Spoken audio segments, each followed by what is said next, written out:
மங்கள பட்டினில் மணக்கோலம் விவாகா வழங்கும் சுபமுகூர்த்தப்பட்டு சென்னை சில்க் டிநகர் வேளச்சேரி குரோம்பேட் மற்றும் திருவள்ளூர். கடந்த 100 வருட வரலாற்றை எடுத்துக் கொள்ளுங்கள். திராவிட முன்னேற்ற கழகம் தமிழுக்கும் இலக்கியத்திற்கும் என்ன செய்தது என்று 100 வருடத்திற்கு முன்றைய பத்திரிகைகளை நீங்கள் புரட்டி பாருங்கள். அதில் என்ன தமிழ் இருக்கிறதா என்று முழுக்க சமஸ்கிருதம் தான் இருக்கும். அவ்வளவு ஏன், ஒரு 50 வருடத்திற்கு முன்பு எழுதிய உங்கள் வீட்டு பத்திரங்களை எடுத்து பாருங்கள். இன்னைக்கு படிச்சீங்கன்னா உங்களுக்கு என்னன்னே புரியாது.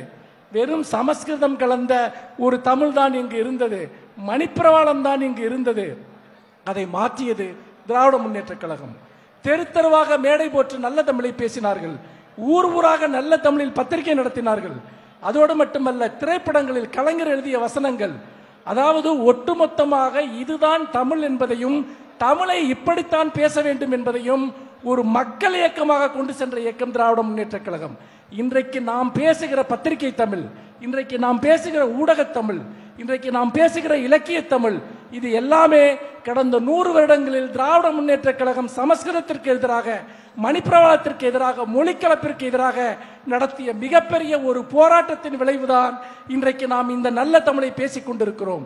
இன்றைக்கு இந்த நல்ல தமிழில் புத்தகங்கள் எழுதப்படுவதற்கு காரணம் இந்த தமிழை திராவிடம் தான் கடந்த 100 வருடங்களாக வளர்த்தெடுத்தது. ஒருபுறம் பழந்தமிழ் இலக்கியங்களை நாம் காப்பாற்றி முன்னிறுத்தினோம், பழந்தமிழ் அடையாளங்களை முன்னிறுத்தினோம். இன்னொரு புறம் பிறமொழி கலப்பினால் சிதைக்கப்பட்ட தமிழை மீட்டு இன்றைக்கு தமிழர்களுக்கு தந்திருக்கிறோம் என்றால் இந்த மொழிக்கும் இந்த இலக்கியத்திற்கும் திராவிட முன்னேற்ற கழகத்தை தவிர வேறு யாரும் உரிமை கோர முடியாது என்பதை இங்கே குறிப்பிட விரும்புகிறேன்.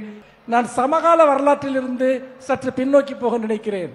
இந்த மேடையிலே நம்முடைய தங்கம் தென்னரசு அவர்கள், மாண்புமிகு அமைச்சர் தங்கம் தென்னரசு அவர்கள் இருக்கிறார்கள். அவர் கீழடியில் தமிழர்களுடைய தொன்மையை மீட்டுக் கொண்டு வருவதற்காக எவ்வளவு பெரிய பங்களிப்பை செய்தார் என்பது நம் அனைவருக்கும் தெரியும்.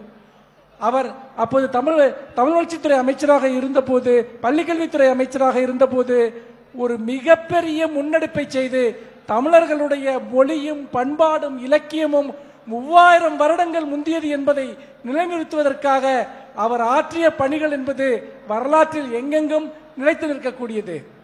அதே போல இன்றைக்கு நம்முடைய மாண்புமிகு பள்ளிக்கல்வித்துறை அமைச்சர் அண்ணன் அன்பில் மகேஷ் அவர்கள் இங்கே இந்த மேடையில் இருக்கிறார்.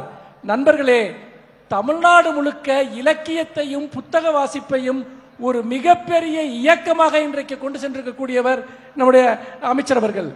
அதாவது பள்ளிகள் தோறும் இலக்கிய விழாக்கள் நடக்கின்றன, மாவட்டம் தோறும் புத்தக கண்காட்சிகள் நடக்கின்றன, மிகப்பெரிய இலக்கிய திருவிழாக்களை நடத்துகிறார், நூலகங்கள் புதுப்பிக்கப்படுகின்றன.